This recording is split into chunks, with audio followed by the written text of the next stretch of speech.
सवाल पूछता था कि आप पॉलिटिक्स में कैसे आए, तो मैं कहता था मैं पॉलिटिशियन नहीं हूँ, मैं राज्यसभा में हूँ। आई रिप्रेजेंट पंजाब, क्योंकि वो काउंसिल ऑफ स्टेट्स होती है राज्यसभा, और मैं सारे मुद्दे उठा रहा हूँ। पर ये जरूर है कि लुधियाना का मैं जमा पला पढ़ा लिखा इधर, मतलब मुझे ये था कि लुधियाने के जो इतने काम इतने सालों से रुके हुए हैं वो पूरे होने चाहिए। CICU वालों ने बुलाया, मुझे एपेक्स वालों ने बुलाया, मैंने उनकी मुश्किलें सुनी, उनके मुद्दे सुने।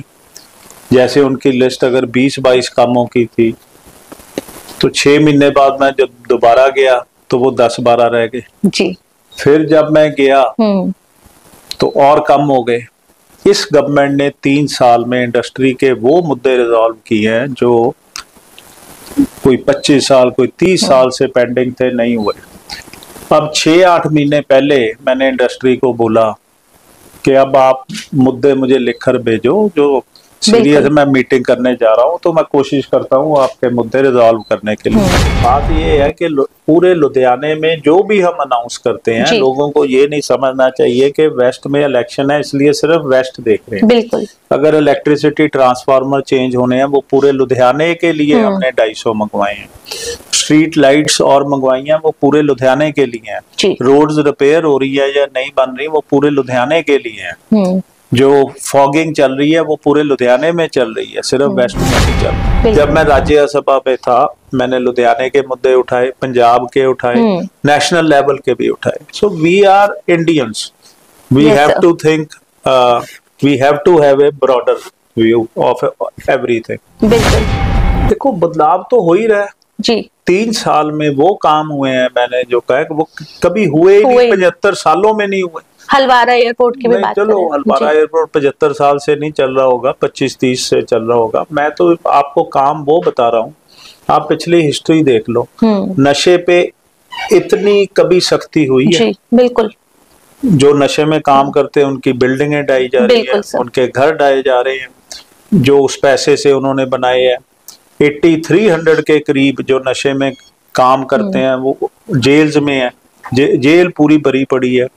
जो बच्चों को आदत पड़ गई थी नशे की, उनको हम डी एडिक्शन सेंटर में लेकर जा रहे हैं। सो इतना कभी हुआ? नौकरियां 51,000 के ऊपर हम नौकरियां दे चुके हैं, गवर्नमेंट जॉब्स। कभी ऐसा हुआ है? नहीं तो हर नौकरी स्कैम बन जाती है। देखो मैं कभी भी किसी पे पर्सनल टिप्पणी नहीं करता, लेकिन सर वो जो एक स्लोगन है वो लोगों को कहना है, वही बहुत बड़ी टिप्पणी कर देता है। नहीं, मेरे ख्याल तो टिप्पणी नहीं है जी।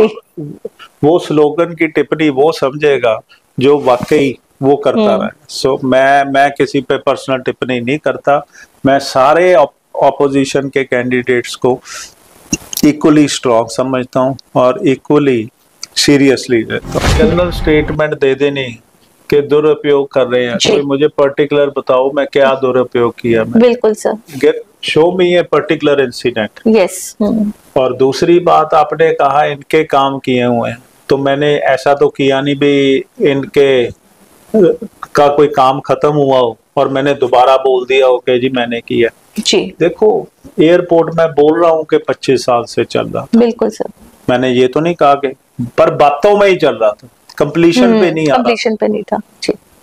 एलिवेटेड रोड 2016 में चालू हुई, उस वक्त अकाली दल थे। 2016 में चालू हुई, उसके बाद 5 साल और निकल के, इतना लंबा काम नहीं था जी। मैंने कैसे 1.25 साल 1.5 साल में खत्म करा दिया। तो सारी एजेंसी, कोई बिजली बोर्ड की प्रॉब्लम थी, उन्होंने केबल्स मूव करनी थी, कोई इरिगेशन की प्रॉब्लम थी, कोई फॉरेस्ट डिपार्टमेंट की प्रॉब्लम, सारी प्रॉब्लम्स मीटिंग्स करके उस पर डिसीजंस करवा के कर दिया। बिल्कुल। फोकल पॉइंट की रोड्स, मैं ये थोड़ी ना कहता हूँ कि हमारे टर्म में बनी, पर 15 साल से टूटी पड़ी थी। इंडस्ट्रियलिस्ट कहते थे हमारे बायर आते हैं, वो सारी रीले कर दी और 70-80% सीमेंटेड कर दी।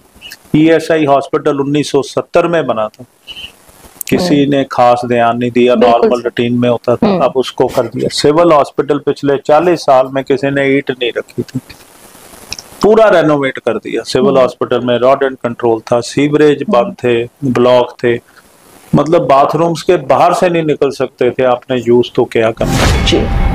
ऊपर लीकेजेस थी, मिट्टी धूल, मतलब सिविल हॉस्पिटल चले जाओ ये नहीं पता लगता था कि जो पेशेंट आ रहे हैं वो बीमारी उनकी ठीक होगी कि 4 बीमारियां और लेकर जाएंगे उधर से। आप जो पर्सनल इन्वेस्टिगेशन करके आए आपको लग रहा है कि और ज्यादा इसकी तरफ अभी ध्यान देने की जरूरत है? हेल्थ की तरफ तो बहुत ध्यान देने की जी सर। हाँ जी, हाँ जी, और हम दे रहे हैं और देंगे। टाइम्स पंजाब देख रहे सभी दर्शकों का बहुत बहुत स्वागत है। मैं हूं आपके साथ शिप्रा। राजनीतिक गलियारे हमेशा से ही गर्म रहते हैं और अगर हम बात करें राजनीति में हो रहे उतार चढ़ावों को लेकर, तो राजनीति के जो उतार चढ़ाव है उन्हें घंटों में नहीं, मिनटों में नहीं, सेकंड्स में ही हम देखते हैं कि उनमें उतार चढ़ाव देखा जा सकता है। और राजनीति हमेशा से ही सरगर्मियों में रहती है। भारत का मैनचेस्टर कहे जाने वाली स्मार्ट सिटी लुधियाना, जी हाँ, हॉट सीट मानी जा रही है पश्चिमी। बात करेंगे राजनीति के उपचुनावों को लेकर, क्योंकि जैसे ही डेट अनाउंस हुई है वेस्ट की, साथ ही साथ राजनीतिक गलियारों में हलचल तेजी से देखने को मिल रही है, क्योंकि दिग्गज आमने सामने है, कंपटीशन टफ है। लेकिन आम जनता की बात करें तो आम नागरिक बहुत ही समझदार है। दिग्गज कोई भी सामने आ जाए, लेकिन विकास कार्यों के नाम पर हमेशा से आम जनता आगे आके वोट डालती है। और आम आदमी पार्टी जब से सत्ता में आई है, हम देख रहे हैं कितने बदलाव हमारे पंजाब ने देखे हैं। और अगर लुधियाना के उपचुनावों की बात करें तो लुधियाना की ही नजर सिर्फ पश्चिमी सीट पर नहीं है, पूरे पंजाब की नजर इस पर है। आज हमारे साथ रूबरू होने जा रहे हैं आम आदमी पार्टी के राज्यसभा सांसद, हमारे साथ जुड़ चुके संजीव अरोड़ा जी। जी हाँ, इस बार पश्चिमी सीट से चुनाव लड़ने जा रहे हैं, अपनी किस्मत आजमाने जा रहे हैं। उम्मीद करेंगे कि हमारे हर एक सवाल का जवाब बहुत ही ट्रांसपेरेंसी, पारदर्शिता से दिया जाएगा उनकी तरफ से। सर, बहुत बहुत स्वागत करना चाहेंगे आपका टाइम्स पंजाब टीवी में। सर, क्या उम्मीद करेंगे, जहाँ चर्चाएं गर्म है, कि हम आने वाले डिप्टी सीएम से बात करने जा रहे हैं? पहले तो प्यार भरा सत श्री अकाल आपके सभी दर्शकों को। देखो, मैंने लाइफ में कभी नहीं सोचा था कि मैं इलेक्शन लड़ूंगा। बिल्कुल। मैं राज्यसभा का एमपी 2022 में बना, भी मेरे 3 साल और पड़े हैं जी। पर पार्टी का हुक्म हुआ, मैं इलेक्शन लड़ रहा हूं। और जो पार्टी का हुक्म इलेक्शन के बाद होगा, आई विल टेक दैट। सो कोई मंत्रालय या डिप्टी सीएम कोई ऐसा मुझे नहीं पता, लोगों से जरूर सुनता हूँ, बट मैंने आज तक कभी ना ये कहा है ना। बिल्कुल सर, एक बिजनेसमैन की बात करें, being as a businessman, politics में उतरना एक बहुत डिफिकल्ट टास्क रहता है, बहुत चैलेंजिंग रहता है। तो कैसे आपके उस टाइम माइंड में आया कि एक बिजनेसमैन होकर आपने राजनीति में कदम रखा? क्योंकि राजनीति के छोटे छोटे देव पेचों को समझना बहुत मुश्किल होता है। देखो, राज्यसभा के एक एमपी होते थे राहुल बजाज जी। उनसे किसी ने सवाल पूछा आप पॉलिटिक्स में कैसे आए, तो वो कहते थे मैं पॉलिटिशियन है ही नहीं। तो 2.5-3 महीने पहले तक अगर मेरे से भी कोई सवाल पूछता था कि आप पॉलिटिक्स में कैसे आए, तो मैं कहता था मैं पॉलिटिशियन नहीं हूँ, मैं राज्यसभा में हूँ, आई रिप्रेजेंट पंजाब, क्योंकि वो काउंसिल ऑफ स्टेट्स होती है राज्यसभा, और मैं सारे मुद्दे उठा रहा हूँ। पर ये जरूर है कि लुधियाना का मैं जमा पला पढ़ा लिखा इधर, मतलब मुझे ये था कि लुधियाने के जो इतने काम इतने सालों से रुके हुए हैं वो पूरे होने चाहिए। बिल्कुल सर, आपने वो चीजें देखी है, जैसे आपने कहा लुधियाना के काम रुके हुए हैं। अगर हम बात करें, बात की जाती है भारत का मैनचेस्टर है, हौजरी हब है, साइकिल पार्ट्स का हब है, लेकिन इतने लंबे समय से जो सरकारें आ रही हैं, वादे बड़े बड़े, दावे बड़े बड़े, लेकिन लोगों की प्रॉब्लम्स भी वहीं की वहीं खड़ी है, क्योंकि लोग बहुत सारी शिकायतें लेकर जाते रहे हैं पहले भी, लेकिन जो समाधान है वो अभी तक सामने नहीं है। देखो, आप इंडस्ट्री की बात कर रहे हो। बिल्कुल सर, बहुत ऐसे मुद्दे हैं। मैं पहले इंडस्ट्री पे आपको बताता हूँ। जब मैं राज्यसभा एमपी बना तो मुझे CICU वालों ने बुलाया, मुझे एपेक्स वालों ने बुलाया, मैंने उनकी मुश्किलें सुनी, उनके मुद्दे सुने। जैसे उनकी लिस्ट अगर 20-22 कामों की थी, तो 6 महीने बाद मैं जब दोबारा गया तो वो 10-12 रह गए जी। फिर जब मैं गया तो और कम हो गए। इस गवर्नमेंट ने 3 साल में इंडस्ट्री के वो मुद्दे रिजॉल्व किए हैं जो कोई 25 साल, कोई 30 साल से पेंडिंग थे, नहीं हुए।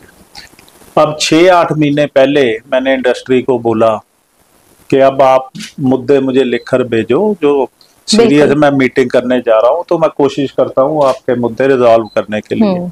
उसमें CICU से मैंने रिटर्न लिया, फिक्को से लिया और एपेक्स से लिया। तीनों ने सिर्फ एक मुद्दा लिख के भेजा मुझे, सेम था जी, कि जी हमारा OTS करवा दो, ओके, वन टाइम सेटलमेंट। जी सर। अगर वो हो गया तो सारे मुद्दे हो गए। मैंने वो फिर रिक्वेस्ट की हमारे नेशनल कन्वीनर केजरीवाल जी को, उनको समझाया कि क्यों ये जरूरी है, मानयोग मुख्यमंत्री जी से, हमारे मानयोग इंडस्ट्री मंत्री जी से, सारे अफसर साहबान से। फाइनली उन्होंने मेरी बात मान ली और OTS ले आए। ये 32 साल की डिमांड थी इंडस्ट्री की, 32 ईयर्स की। फोकल पॉइंट की सड़कें 15 साल हो गए थे टूटी हुई थी, है ही नहीं थी रोड्स, वो सारी बनवा दी। और बहुत मुद्दे इंडस्ट्री के, अभी हम फोकल पॉइंट के लिए और पैसे दे रहे हैं ताकि फर्दर इंफ्रास्ट्रक्चर उसका रोड्स के अलावा डेवलप हो सके, लाइट्स लगे, CCTV कैमरास लगे, ये सारा कर रहे हैं।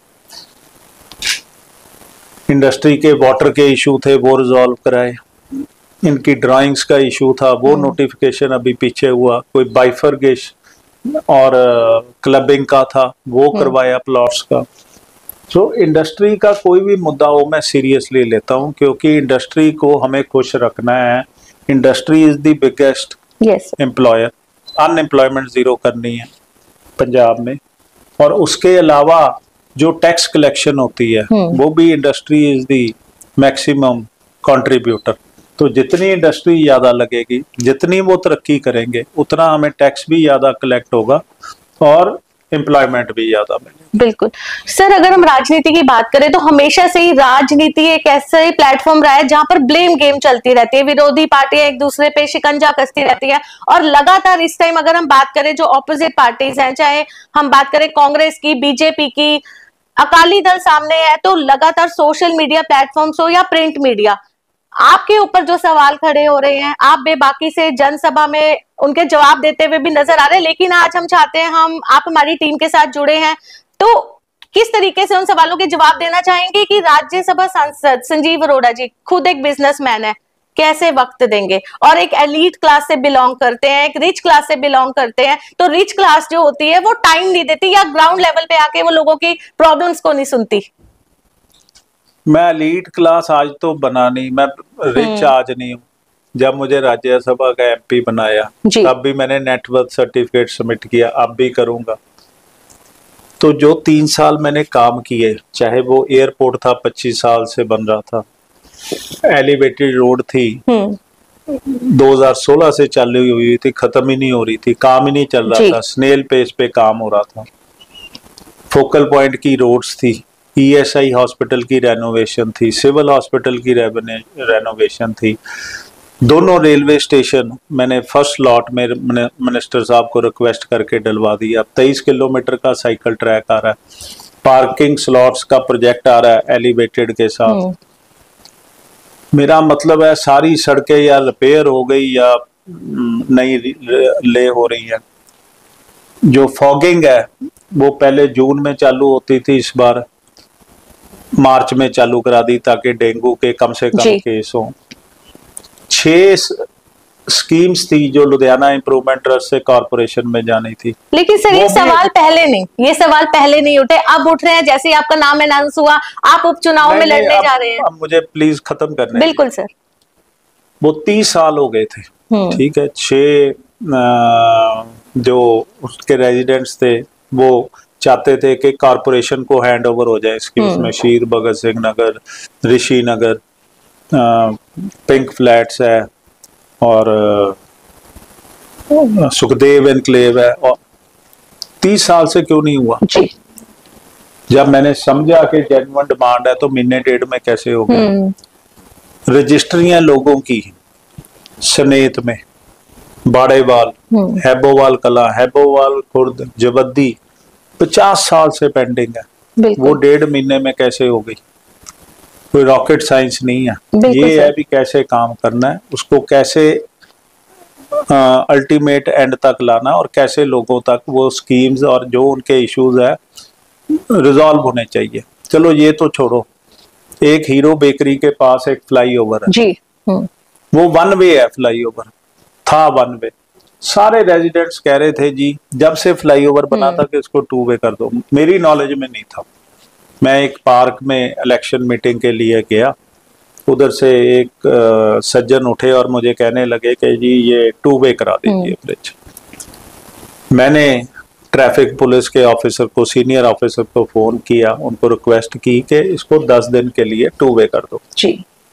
देखें तो सही जो लोग कह रहे हैं ठीक है कि वो अगले दिन टू वे हो गया। आज लोग इतने खुश हैं टू वे होने से, बिल्कुल सर, कि जब बना था फ्लाईओवर इतने खुश नहीं थे जितने आज खुश हैं। बुजुर्ग शीशे दे रहे हैं, मतलब जिस सफर में 40 मिनट 50 मिनट लगते थे वो 10 मिनट में अब होना चालू। बिल्कुल। सो मेरा मतलब अब उसमें क्या था, लोगों की बात सुन के उन पे अमल करने वाली बात थी। I just called up the officer and got it done.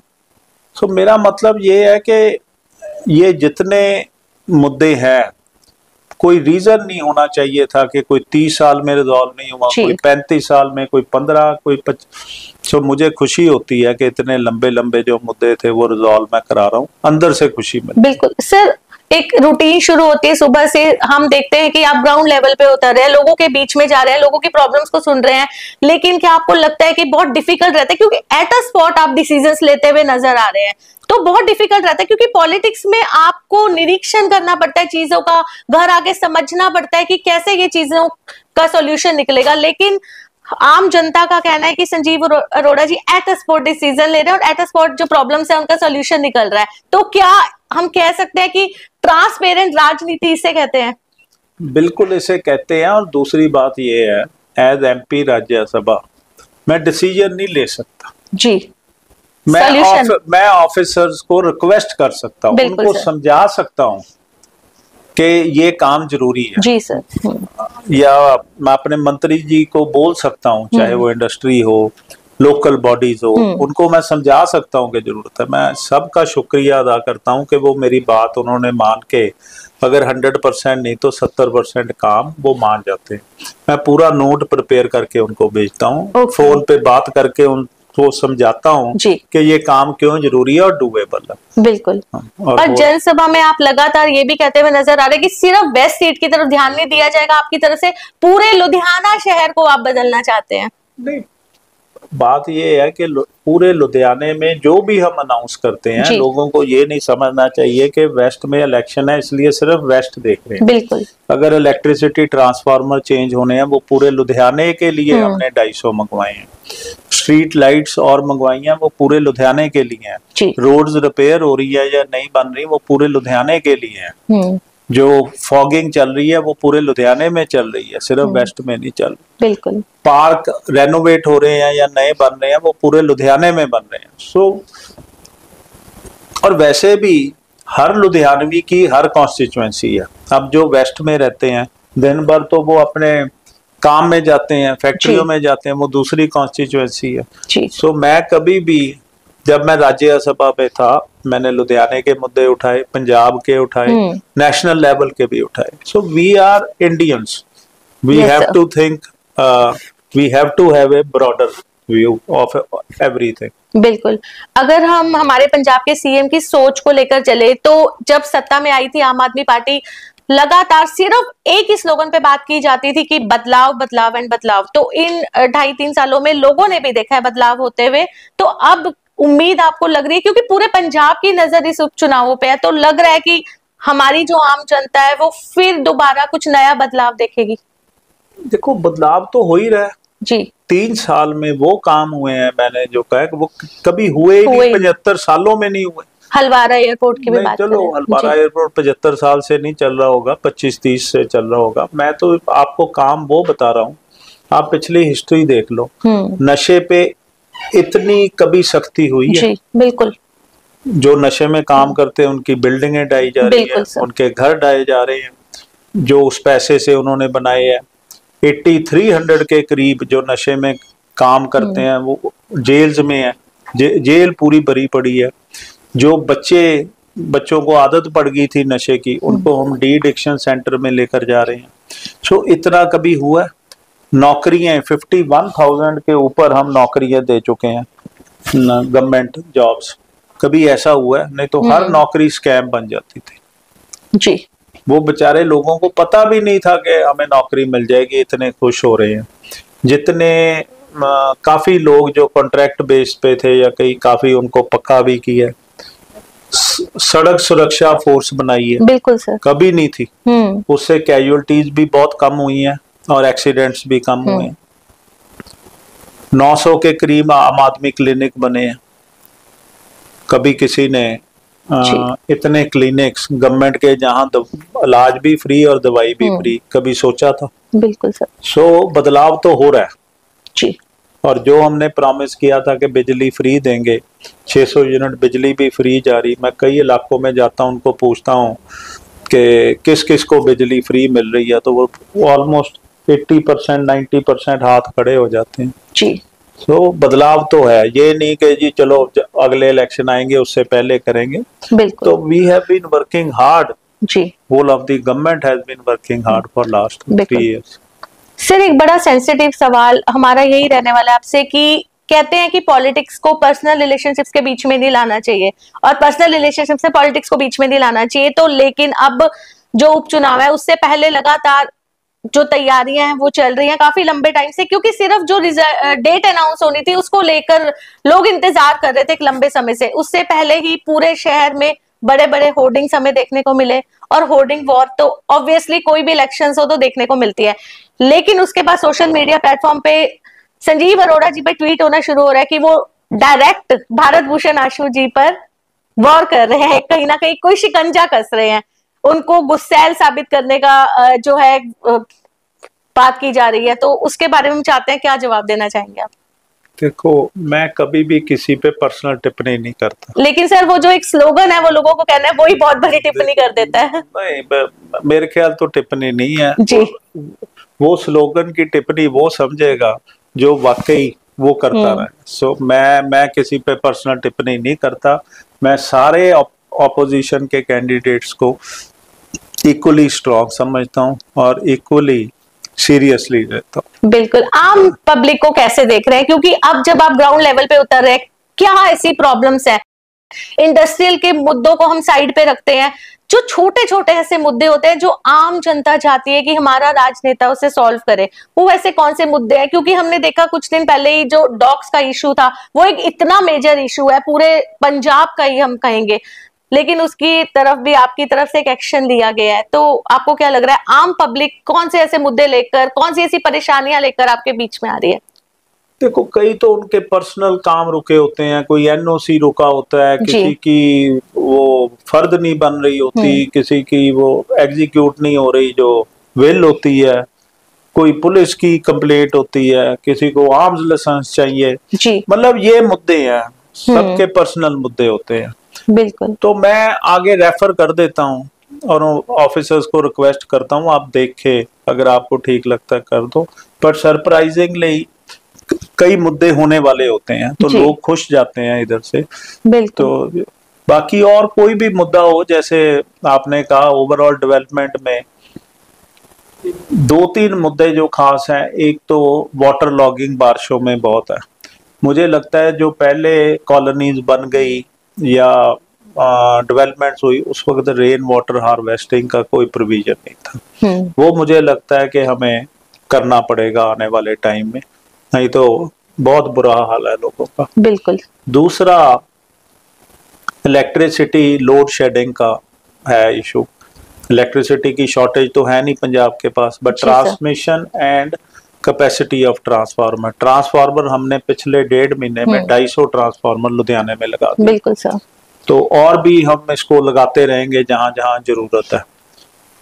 Further sewerage की इश्यूज थे, वो भी हम सुपर सक्शन मशीनों से कर रहे हैं ताकि नए जैसे सीवरेज हो जाए। बिकॉज अब मॉनसून स्टार्ट होने वाला है तो लोगों के बहुत एक पैनिक सिचुएशन क्रिएट हो जाती है लोगों के लिए। नहीं, ऐसे है, जब आप सुपर सक्शन मशीन से सीवरेज साफ करते हो तो बिल्कुल नया जैसा हो जाता है। जी बिल्कुल। अगर वो नया जैसा हो गया तो बारिश का पानी इकट्ठा जरूर होगा पर उसकी निकासी जल्दी हो जाएगी, जो मुझे लग रहा है, बाकी पता चलेगा। डेंगू के कितने पेशेंट आते हैं। हर साल जून में फॉगिंग चालू करते थे, इस साल मैंने मिडल ऑफ मार्च से चालू करवा दी। मैंने कहा डेंगू के कम से कम पेशेंट होने चाहिए। स्ट्रीट लाइट्स बहुत लगवा दी। स्ट्रीट लाइट का एक फायदा, एक तो चलो एक्सीडेंट कम होते हैं, दूसरा लॉ एंड ऑर्डर में भी हेल्प करते हैं। जो पार्क है सारे रेनोवेट कर रहे हैं, रीडेवलप कर रहे हैं, तो जो कुछ लोगों को चाहिए मैं कोशिश करता हूं कि उनको मिले। कई डंप यार्ड कॉलोनीज में बने हुए थे, बिल्कुल। जो भी मुझे किसी ने फोन करके कहा या कोई, उसी वक्त हमने उसकी सफाई करवा दी। पर सर एक चीज और कि लगातार सोशल मीडिया प्लेटफॉर्म पे आजकल हर कोई एक्टिव रहता है, और अभी हम विपक्षी पार्टियों की बात करें तो आपके ऊपर कहीं ना कहीं ये बात भी की जा रही है, लाइव आकर विपक्षी पार्टियां बात कर रही हैं कि जो काम पहले पार्टियों ने किए हैं उसका सारा श्रेय संजीव अरोड़ा जी से हम लेते हुए नजर आ रहे हैं, या वो सरकारी मशीनरीज का दुरुपयोग कर रहे हैं। उसको लेकर आप क्या जवाब देंगे? देखो, एक जनरल स्टेटमेंट दे देनी कि दुरुपयोग कर रहे हैं, कोई मुझे पर्टिकुलर बताओ मैं क्या दुरुपयोग किया। मैं बिल्कुल sir, show me a particular incident. Yes. और दूसरी बात, आपने कहा इनके काम किए हुए हैं, तो मैंने ऐसा तो किया नहीं भी इनके का कोई काम खत्म हुआ हो और मैंने दोबारा बोल दिया हो कि जी मैंने किया जी। देखो, एयरपोर्ट में बोल रहा हूँ कि 25 साल से चल रहा था। बिल्कुल सर, मैंने ये तो नहीं कहा कि, पर बातों में ही चल रहा था, कंप्लीशन पे नहीं आ रहा। कंप्लीशन पे नहीं था जी। एलिवेटेड रोड 2016 में चालू हुई, उस वक्त अकाली दल थे। 2016 में चालू हुई, उसके बाद 5 साल और निकल के, इतना लंबा काम नहीं था जी। मैंने कैसे 1.25 साल 1.5 साल में खत्म करा दिया। पर सारी एजेंसी, कोई बिजली बोर्ड की प्रॉब्लम थी, उन्होंने केबल्स मूव करनी थी, कोई इरिगेशन की प्रॉब्लम थी, कोई फॉरेस्ट डिपार्टमेंट की प्रॉब्लम, सारी प्रॉब्लम्स मीटिंग्स करके उस पर डिसीजंस करवा के कर दिया। बिल्कुल। फोकल पॉइंट की रोड्स, मैं ये थोड़ी ना कहता हूं कि हमारे टर्म में बनी, पर 15 साल से टूटी पड़ी थी। इंडस्ट्रियलिस्ट कहते थे हमारे बायर आते हैं, वो सारी रीले कर दी और 70-80% सीमेंटेड कर दी। ESI हॉस्पिटल 1970 में बना था, किसी ने खास ध्यान नहीं दिया, नॉर्मल रूटीन में होता था, अब उसको कर दिया। सिविल हॉस्पिटल पिछले 40 साल में किसी ने ईंट नहीं रखी थी, पूरा रेनोवेट कर दिया। सिविल हॉस्पिटल में रॉड एंड कंट्रोल था, सीवरेज बंद थे, ब्लॉक थे, मतलब बाथरूम्स के बाहर से नहीं निकल सकते थे, आपने यूज तो क्या करना जी। ऊपर लीकेजेस थी, मिट्टी, धूल, मतलब सिविल हॉस्पिटल चले जाओ, ये नहीं पता लगता था कि जो पेशेंट आ रहे हैं वो बीमारी उनकी ठीक होगी कि 4 बीमारियां और लेकर जाएंगे उधर से। आप जो पर्सनल इन्वेस्टिगेशन करके हैं, आपको लग रहा है कि और ज्यादा इसकी तरफ अभी ध्यान देने की जरूरत है? हेल्थ की तरफ तो बहुत ध्यान देने की जी सर। हाँ जी, हाँ जी, और हम दे रहे हैं और देंगे। बिल्कुल सर। जाते जाते, क्योंकि स्केड्यूल बहुत टाइट है, आपका हमारा यही सवाल रहेगा कि जैसे आज आप ग्राउंड पे नजर आ रहे हैं, जनता बहुत ज्यादा प्यार दे रही है आपको, क्या इसी तरीके से संजीव अरोड़ा जी आगे भी नजर आएंगे? जिस तरीके से जनता प्यार दे रही है कि वो उम्मीद भी वही करेगी, इससे ज्यादा ही नजर आऊंगा। बिल्कुल सर। थैंक यू सर, अपना वैल्यूएबल टाइम हमें देने के लिए। जी हाँ, आपने देखा, ये थे हमारे साथ राज्यसभा सांसद आम आदमी पार्टी से संजीव अरोड़ा जी, जो इस बार पश्चिमी सीट से अपनी किस्मत आजमाने जा रहे हैं। साथ ही साथ अगर हम बात करें विकास कार्यों की, तो लगातार ग्राउंड लेवल पे हम संजीव अरोड़ा जी को देख रहे हैं। सुबह से जो उनकी रूटीन शुरू होती है वो देर रात तक चलती है, और आगे उन्होंने विश्वास भी दिखाया है कि जिस तरीके से आम पब्लिक उनको प्यार अभी देती हुई नजर आ रही है, अगर जनता विश्वास दिखाती है उन पर, तो आने वाले समय में भी ऐसे ही संजीव अरोड़ा जी आपको ग्राउंड लेवल पे नजर आएंगे, और आने वाले टाइम पे डेफिनेटली हमें लुधियाना की एक बदलती हुई तस्वीर जरूर दिखाई देगी। जुड़े रहिए टाइम्स पंजाब टीवी के साथ। कैमरामैन गोल्डी के साथ शिप्रा पसरीजा। टाइम्स पंजाब देखने वाले सारे दर्शकों मैं गुजारिश करदा कि इस चैनल को लाइक करो, सबसक्राइब करो। Thank you.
ਸ਼੍ਰੀ ਅਕਾਲ ਜੀ, ਤੁਸੀਂ ਦੇਖ ਰਹੇ ਹੋ ਟਾਈਮਸ ਪੰਜਾਬ ਟੀਵੀ ਤੇ ਮੈਂ ਹਾਂ ਤੁਹਾਡੀ ਆਪਣੀ ਅਦਿਤੀ ਆਰਿਆ। ਇਹਨੂੰ ਲਾਈਕ, ਸਬਸਕ੍ਰਾਈਬ ਤੇ ਸ਼ੇਅਰ ਕਰੋ।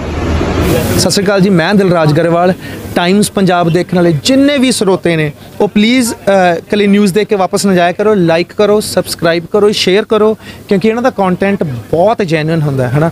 ਇਹਨਾਂ ਦਾ ਵੇ ਆਫ ਇੰਟਰਵਿਊਇੰਗ ਬਹੁਤ ਅਮੇਜ਼ਿੰਗ ਹੈ, ਬਹੁਤ ਕੰਫਰਟੇਬਲ ਕਰਾਉਂਦੇ ਆਰਟਿਸਟ ਨੂੰ ਜੋ ਵੀ ਜਿੰਨਾ ਵੀ ਇੰਟਰਵਿਊਜ਼ ਲੈਂਦੇ ਨੇ। ਤੇ ਪਲੀਜ਼ ਸਬਸਕ੍ਰਾਈਬ ਕਰੋ, ਸ਼ੇਅਰ ਕਰੋ, ਲਾਈਕ ਕਰੋ। Thank you so much. ਉਹ ਟਾਈਮਸ ਪੰਜਾਬ ਨੂੰ ਫੋਲੋ ਕਰਨਾ ਨਾ ਭੁੱਲਿਓ।